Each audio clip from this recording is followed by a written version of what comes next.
नमस्कार दोस्तों, RRB NTPC के अंडर ग्रेजुएट वैकेंसीज की एक नई वीडियो में आपका स्वागत है।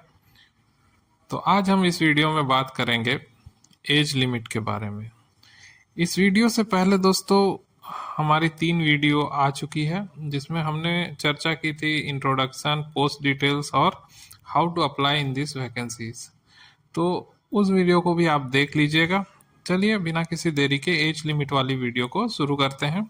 तो एज लिमिट में जो दोस्तों ये दिया हुआ है, जो लोअर और अपर एज लिमिट है, हर पोस्ट के अगेंस्ट में जो इंडिकेट किया गया है वो 1/1/2025 तक काउंट होगा। मतलब 1/1/2025 तक अगर आप एज लिमिट में आते हैं तो आप इस वैकेंसी के अंतर्गत एलिजिबल होंगे। तो जैसा लेवल 2 और लेवल 3 के लिए है, वो डेट ऑफ बर्थ ही यहाँ पर डायरेक्ट नोटिस में दे दिया गया है। जैसे आपको 18 से 33 वर्ष का होना चाहिए। अब अपर लिमिट जो है डेट ऑफ बर्थ का, वो यहाँ लिखा हुआ है। जैसे यूआर और ईडब्ल्यूएस के लिए 2/1/1992 से पहले अगर आपकी जन्म तिथि है तो आप अलाउड नहीं है। 2/1/1992 के बाद आप अलाउड है। ओबीसी के लिए 2/1/1989। उसी तरह SC ST के लिए आप 2/1/1987 2/1/1987 के बाद वैलिड है। मतलब अगर आपका जन्म तिथि 2/1/1987 या उसके बाद का है तो आप इस वैकेंसी को भरने के लिए एलिजिबल हैं। इसके अलावा लोअर लिमिट जो है, यानी जो 18 साल होगा, वो 1/1/2007 के बाद नहीं होना चाहिए। मतलब 1/1/2007 को जिनका जन्म हुआ है दोस्तों, वो इस प्रतियोगिता परीक्षा में बैठने की पात्रता रखते हैं। और ये जो एज लिमिट दिया हुआ है, जो नॉर्मल यहाँ लिखा हुआ है, उसमें सारा जो आपका रिलैक्सेशन है वो इंक्लूड है। आप ध्यान से देखेंगे तो पाएंगे कि 2/1/1992 से 1/1/2025 तक 33 साल होता है। उसके अलावा उसमें रिलैक्सेशन अगर ओबीसी के लिए 3 साल दिया जाए तो उसका एज लिमिट 1989 और SC ST के लिए 1987 है। तो आगे बढ़ते हैं दोस्तों और देखते हैं कि रिलैक्सेशन किन किन के लिए कितना कितना अलाउड है। जैसे ओबीसी के लिए 3 साल, SC ST के लिए 5 साल।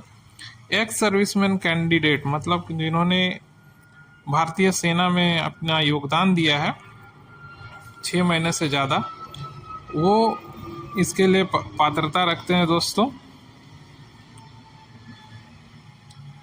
यूआर और ईडब्ल्यूएस के लिए 3 साल, उनका लेंथ ऑफ सर्विस जो है उसको एज से घटाकर।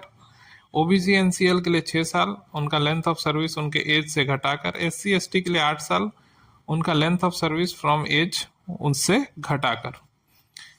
उसके बाद फिजिकली हैंडीकेप्ड जो है उनके लिए, फिजिकली चैलेंज जो है उनके लिए यूआर ईडब्ल्यूएस में 10 साल, ओबीसी एनसीएल के लिए 13 साल, SC ST के लिए 15 साल।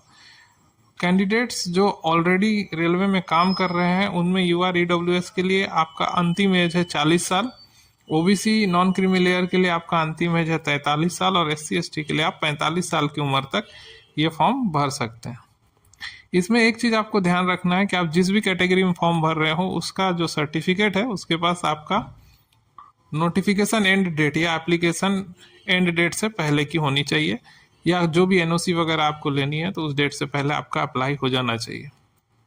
इसके अलावा रेलवे ऑर्गेनाइजेशन में जो जो लोग, जैसे कैंटीन सर्विसेज, कोऑपरेटिव सोसाइटी, जो डायरेक्ट रेल में नहीं उसके सहयोगी इकाइयों में काम कर रहे हैं, उनके लिए भी यहाँ पे एज लिमिट में जो छूट है, जैसे यूआर ईडब्ल्यूएस के लिए आपका जो लेंथ ऑफ सर्विस है वो 5 साल होनी चाहिए, उसके बाद आप ये भर सकते हैं। ओबीसी एनसीएल के लिए लेंथ ऑफ सर्विस या 5 साल जो भी कम है वो आपको मिलेगी। SC ST के लिए भी लेंथ ऑफ सर्विस और 5 साल जो भी आपका कम है वो मिलेगा। वुमेन कैंडिडेट जो विधवा है या तलाकशुदा है या कोर्ट से सेपरेट हो चुके हैं अपने हस्बैंड से और उसके बाद उन्होंने शादी नहीं की है, तो उनके लिए भी एज लिमिट जो उन्होंने रखा है वो है यूआर ईडब्ल्यूएस के लिए 35 साल, ओबीसी नॉन क्रीमी लेयर के लिए 38 साल, तथा SC ST के लिए 40 साल। इस एज तक वुमेन कैंडिडेट जो है, जो फिर से शादी नहीं की हैं, वो इस फॉर्म को भर सकती हैं। रिलैक्सेशन जो 3 साल का इस बार दिया गया है दोस्तों, वो एक ही बार वन टाइम मेजर दिया गया है, क्योंकि कोविड-19 पेंडेमिक के कारण कुछ वैकेंसीज नहीं आ पाई थी। इसीलिए ये जो रिलैक्सेशन 3 साल का अपर एज लिमिट में 30 से 33 साल किया गया है, वो अगले बार से शायद एप्लीकेबल नहीं होगा।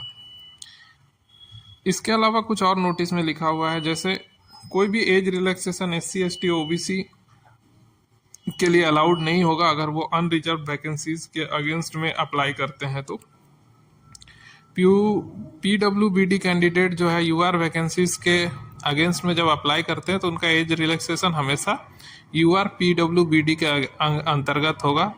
आप जैसे भी एप्लीकेशन अप्लाई करेंगे, आपको अगर आप जो भी सेलेक्ट करते हैं UR SC ST जिस तरह, तो उसी के आधार पे आपका एज लिमिट डिसाइड किया जाएगा।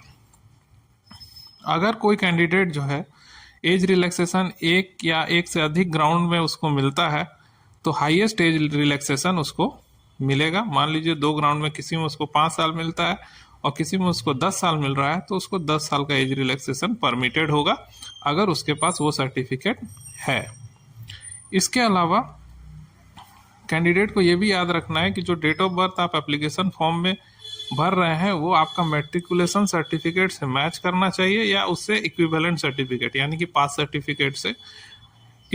अगर एक बार जो डेट ऑफ बर्थ आपने सेलेक्ट कर लिया, वो बाद में कहीं भी और कभी भी चेंज नहीं हो सकता है। इस कारण से अगर आप सेलेक्ट भी हो जाते हैं और आपका डेट ऑफ बर्थ गलत हो जाता है, तो आपको फिर आगे जो है सिलेक्शन प्रोसेस से बाहर कर दिया जाएगा।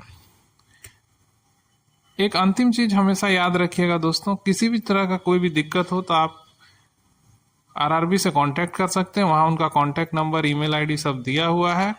किसी और भी तरीके से आप कांटेक्ट करने की कोशिश ना करें। सोशल मीडिया पे अगर आपको कोई ऐसी भ्रामक चीज़ें मिलती हैं किसी भी चीज़ से रिलेटेड, तो आप उसके थ्रू ना जाएं। मैंने ये जो वीडियो बनाई है दोस्तों, ये पूरी तरह से नोटिस को पढ़कर ही बनाई है। फिर भी अगर आपको लगता है कि इसमें कुछ चीज़ समझ में नहीं आ रही है, तो आप कमेंट बॉक्स में मुझे बताइए, हम उसी का समाधान आपको ज़रूर देंगे। तो दोस्तों, ये वीडियो आपको कैसी लगी कमेंट बॉक्स में ज़रूर बताइए, और अगर आप इस वीडियो को शेयर कर देंगे तो बहुत ही अच्छा रहेगा। सौमेन टॉक्स को देखने के लिए आपका बहुत बहुत धन्यवाद। जय हिंद, जय भारत।